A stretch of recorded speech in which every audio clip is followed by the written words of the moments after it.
बिरासिटी क़ौमी शाहरा बाईपास ते अणॼातल हथियारबंदनि ॻोठ दौलत खान जामरी लॻ फुल शहर वासी नौजवान राशिद अली जामरी खां हथियार जी ज़रूरत ते सख़्त तशद्दुद बाद 2,12,000 रोक रक़म मोटरसाइकिल मोबाइल फ़ोन चेक बंद समेत ॿियो क़ीमती काग़ज़ात फुरे फ़रार थी विया। नौजवान जी इतला ते संदसि भाइरनि ऐं मिटनि माइटनि पहुची बिरासिटी प्रेस क्लब आॾो एहतिजाज मुज़ाहिरो करे मुतासिर राशिद अली जामरी ॿुधायो त मां मेंह वठण लाइ कंडियारो भरिसां बदक स्टाफ ॻोठ ख़ुदाबख़्श जामरी में साहुर न वञी रहियो हुयसि त बिरासिटी बाईपास ते सैद अनवर अली शाह अंबनि जे बाग़ भरिसां 125 मोटरसाइकिल ते सवार 3 हथियारबंदनि मूंखे रोके तशद्दुद करण बाद मोटरसाइकिल रोक रक़म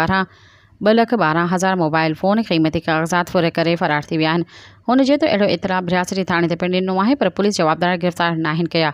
हुननि SSP नौशा फ़िरोज़ ऐं ॿियनि वसवारनि खां घुर कंदे मुतालबो कयो आहे त फुर कंदड़नि ॾोहारियुनि ख़िलाफ़ क़ानूनी क़दम खणी खेनि पकड़ में आंदो वञे ऐं फुर थियल सामान वापसि कराए इंसाफ़ फ़राहम कयो वञे। सब्सक्राइब कयो अवामी न्यूज़ HD खे ऐं ताज़ा तरीन ख़बरुनि लाइ ॾिसंदा रहो अवामी न्यूज़ HD।